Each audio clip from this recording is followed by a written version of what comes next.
سب سے پہلے تو ہم الیکشن کمیشن آف انڈیا کا خیر مقدم کریں گے کہ جو انہوں نے یہاں نوٹیفیکیشن جاری کی اور بڑی طویل مدت کے بعد جموں کشمیر کے عوام کو ایک موقع مل رہا ہے اپنے نمائندے چننے کا، تو اس کا ہم بالکل جموں اینڈ کشمیر اپنی پارٹی خیر مقدم کرتے ہیں، والہانہ استقبال کرتی ہے اور امید بھی یہی کرتی ہے کہ جس طرح جموں کشمیر میں پارلیمانی الیکشنز میں الیکشن کمیشن آف انڈیا نے صاف ستھرے الیکشن کرائے، آج اسمبلی میں بھی ایسے ہی الیکشن صاف ستھرے طریقے سے کرائے جائیں گے۔ جہاں تک سوال ہے ہمارے کچھ لیڈرز جا رہے ہیں، لیکن ہمارے لیے بھی ایک لمحہ فکرہ یہ ہے اور ہم جموں کشمیر عوام سے یہ بھی اپیل کریں گے کہ وہ اس چیز پہ غور کریں کہ جا کہاں رہے ہیں اور لے کون رہے ہیں۔ ہمارے ایک لیڈر جو پارٹی کے بہت ہی قداور لیڈر ہیں، ہمارے سابقہ منسٹر بھی ہیں، ان کو بی جے پی لے جا رہی ہے، انہوں نے بی جے پی جوائن کیا، بی جے پی بھی ہمارے خلاف کام کر رہی ہے۔ دوسرے ہمارے لیڈر کو نیشنل کانفرنس نے لے لیا جو ہمارے ایم ایل سی میں رہ چکے ہیں۔ تو یہ دونوں تنظیمیں اس وقت جموں اینڈ کشمیر اپنی پارٹی کو کمزور کرنے کے لیے کام کر رہی ہیں۔ تو یہاں کوئی سوال ابھرتے ہیں، اگر ہم ان کی الائنس میں تھے کبھی، یا جو ہم نے بار بار کہا کہ ہمیں بی جے پی کے ساتھ کوئی تعلق نہیں ہے، ہم بی جے پی کے ساتھ نہ رہے ہیں، نہ ہیں اور نہ مستقبل میں رہیں گے، تو اس کی بھی یہ ایک بڑی ثبوت کی کڑی ہے کہ بی جے پی ہی ہمارے بہت سارے لوگوں کو توڑنے کی کوشش کر رہی ہے، اور جس میں وہ کامیاب ہوئے ہیں۔ ہمارے قداور نیتا ہے وہ پارٹی کے تھے چودھری ذوالفقار علی، جو ہمارے اسٹیٹ کے منسٹر بھی رہ چکے ہیں۔ تو اس پہ جتنا افسوس کیا جائے وہ بہت کم ہے۔ تو دیکھنا یہ ہے کہ یہ پارٹیاں صرف اپنی پارٹی کے پیچھے کیوں پڑی ہے، اس لیے کیوں یہ جانتے ہیں کہ جو اپنی پارٹی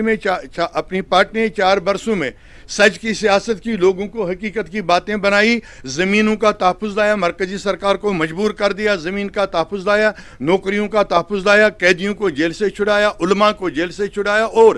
جب بھی جموں کشمیر کے لوگوں کے خلاف کوئی آرڈر مرکزی سرکار نے نکالا تو اس وقت صرف جموں اینڈ کشمیر اپنی پارٹی نے دھرنے دیے، احتجاجی مظاہرے کیے، اور مرکزی حکومت کو ملے بھی ان احکامات پر روک لگانے کے لیے۔ تو آج جب ہمارے یہ 2 پارٹیاں، خاص کر بی جے پی اور ہم یہ این سی، ہمارے لوگوں کو، ہمارے لیڈرز کو ورگلا رہے ہیں، اپنی پارٹی میں لے جا رہے ہیں، تو یہاں سے اندازہ لگتا ہے کہ اپنی پارٹی کہاں سٹینڈ کرتی تھی اور یہ لوگ اس سے خوف زدہ کیوں ہے۔ تو دیکھیے، یہاں تو کسی کو وہ ہتھکڑیاں لگا کر تو باندھا نہیں جا سکتا ہے، زنجیروں میں بند نہیں کیا جا سکتا ہے۔ یہ کچھ ابن الوقت لوگ ہوتے ہیں جو جس بھی پارٹی سے ان کو کوئی زیادہ معاملات میں ان کو کوئی لالچ وغیرہ دینے کا مسئلہ آتا ہے تو لوگ نکل جاتے ہیں۔ اپنی پارٹی کے خلاف بہت ساری جو کچھ سیاسی پارٹیاں وہ دشمنی کا رول نبھا رہی ہیں، خاص کر جس میں بی جے پی ہے۔ اور ہم یہی اتنا کہہ سکتے ہیں کہ اتنی بڑی پارٹی کو، بی جے پی ایک بہت بڑی پارٹی ہے، الحمدللہ نیشنل کانفرنس کی بہت بڑی پارٹی ہے، ان کو نہیں چاہیے کہ ہمارے لیڈروں کو ورگلائیں اور ہمارے لیڈروں کو اپنی صفوں میں لے لیں۔ اگر اپنی پارٹی کے خلاف آپ باتیں کرتے تھے کہ یہ بی ٹیم ہے، یہ فلانی ٹیم ہے، پھر یہاں کے لیڈروں کو اب ایکسیپٹ کیوں کر رہے ہو؟ جب ہم نے اپیل کی تمام پارٹیز کو، ریجنل پارٹیز کو، کہ جو ڈس امپاورمنٹ کی گئی ہے اس کے لیے ایک مشترکہ پلیٹ فارم قائم کریں گے، جب اس وقت آپ نے اقدامات نہیں اٹھائے تو آج کیوں توڑ رہے ہو؟ ہمارے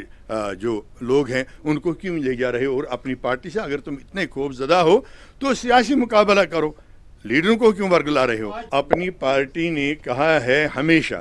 کہ ہم چاہتے ہیں کہ یہاں کے لوگوں کو جمہوری حق ملے اپنے نمائندہ چننے کا، لوگ جسے چاہیں ووٹ دے دیں۔ ہم بھی میدان میں ہیں، ہم نے بھی محنت کی ہے، ہم یہ دعویٰ کر سکتے ہیں کہ ان تنظیموں نے یہاں کی بہت ساری چیزیں ہندوستان کو گروی رکھی اور بیچی ہیں،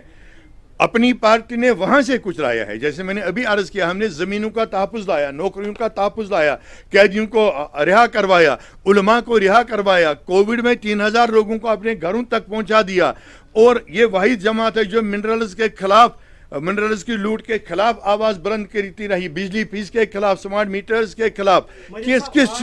سیاسی قیدیوں کے خلاف، کہ وہ پولیٹیکل افیئرز کمیٹی کا اجلاس ہو رہا ہے، اور انشاءاللہ تعالیٰ اس میں جو ہی حتمی فیصلے تک ہم پہنچیں گے تو انشاءاللہ تعالیٰ آپ کو بالکل مطلع کیا جائے گا۔